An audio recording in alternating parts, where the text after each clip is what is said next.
গত বছর এমন সময়ে আমি আজকে যে চেয়ারে বসা, ওই চেয়ারে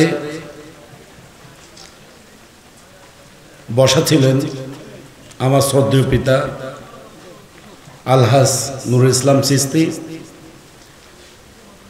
আজ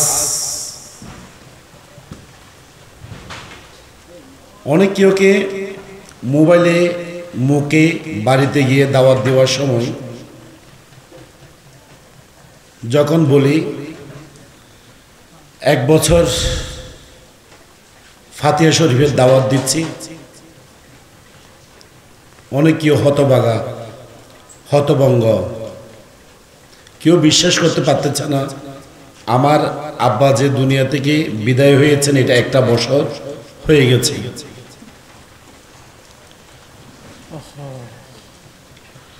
উনি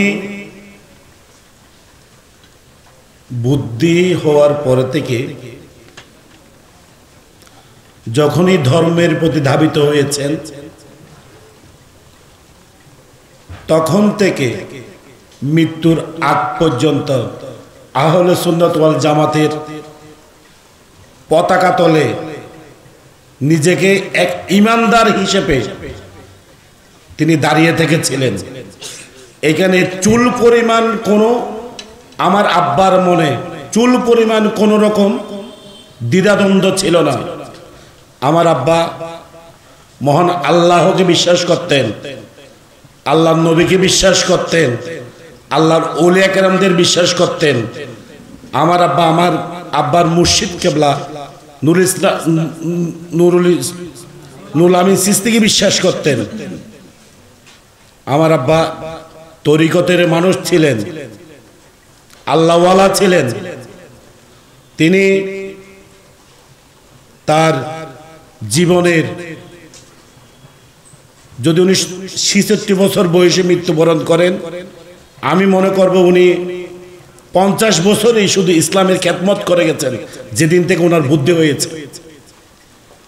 উনি দেখিয়ে দিয়েছেন কিভাবে কক্সবাজার জেলায় হাজা গরিবে নওয়াজের বার্ষিক উরুস শরীফ করতে হয়। উনি দেখিয়ে দিয়েছেন 12 রবিউল আউয়াল জশ্নে জুলুস ঈদে মিলাদুন নবী কিভাবে পালন করতে হয়। মানুষের সৎ ইচ্ছা থাকলে আসলে সব সম্ভব, উনি তা দেখিয়ে দিয়েছেন। উনি কথা বলতেন স্পষ্ট, উনি কারো পিছনে গিয়ে কোনো গীপত করতেন না।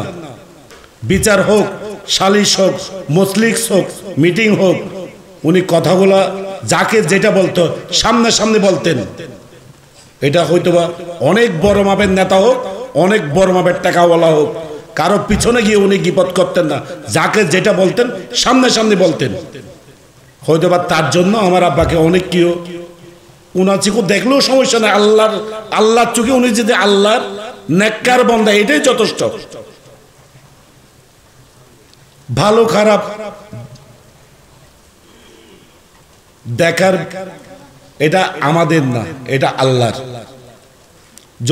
যদি আল্লাহকে, আল্লাহর নবীকে সন্তুষ্ট করতে পারেন, ওনার জীবনের যত ইসলামিক খেদমত করে গেছেন তা দিয়ে যদি উনি ওনাদের সন্তুষ্ট করতে পারেন, তাহলে কারো এসে নাম করতে হবে এরকম কারো প্রয়োজন হবে না ইনশাল্লাহ। যারা ওনার শুভাকাঙ্ক্ষী, যারা ওনাকে দেখতে পারতেন অথবা নাও দেখতে পারতেন, যারা স্বপ্নে আমার আব্বাকে দেখেছেন, দেখছেন, যার যেভাবে কথা শুনি, আল্লাহ রহমতে আমার আব্বা ওপারেও আল্লাহ রহমতে একটা আল্লাহ ওনাকে ভালো একটা সম্মানিত করেছেন। ওভাবেই সবাই মোটামুটি বলে আলহামদুলিল্লাহ। আপনারা দোয়া করবেন আমরা যেন যতই প্রতিকূল আবহাওয়া হোক না কেন আমার আব্বার ভালো কাজগুলো, রেখে যাওয়া কাজগুলো আমরা যেন সবাই মিলেমিশে করতে পারি। 12 রবিউল আউয়াল থেকে শুরু করে গৌসে পাকের ফাতিহা ইয়াজদুম থেকে শুরু করে হাজা করিবে নওয়াজের বার্ষিক উরুস শরীফ, মেহরাজুন নবী, মহরম আশুরা থেকে শুরু করে আমাদের হুজুর দাদার বার্ষিক উরুস শরীফ, এখন যুক্ত হলো আমার আব্বার বার্ষিক ফাতিহা শরীফ। আমরা যেন যথাযোগ্য মর্যাদায় পালন করতে পারি। আমার আব্বা জীবনে বেঁচে থাকতে যদি কারো কোনো মনে কোনোভাবে যদি দুঃখ দিয়ে থাকেন, আঘাত দিয়ে থাকেন, আল্লাহর ওয়াস্তে আমার আব্বাকে ক্ষমা করে দিবেন। আমি আগেও কবরের, আমি জানাজার মাঠে আগেও বলেছি, এখনো বলে যাচ্ছি, যদি আমার আব্বার থেকে যদি কেউ যদি চলার পথে, হাঁটার পথে, ব্যবসার পথে কোনো যদি লেনদেন যদি আমার আব্বার থেকে কেউ পেয়ে থাকেন, আমি এখনো বলছি আপনারা আমার সাথে, আমার ভাইদের সাথে যোগাযোগ করবেন। যারা অল্প টুকটাক বলেছিল ইনশাল্লাহ আমি সবার লেনদেন শেষ করে দিয়েছি। তবুও যদি কোনো কেউ যদি থেকে থাকেন, এখনো বলছি আমি আমার আব্বার ছেলে হিসেবে ইনশাল্লাহ আমরা যার লেনা দেনা যা থাকে আমরা পরিশোধ করতে বাধ্য। আপনারা আজকে ঈদে মিলাদুন্নবী সাল্লাল্লাহু আলাইহি সাল্লাম মাহফিলের পরে আখেরি মুনাজাত হবে।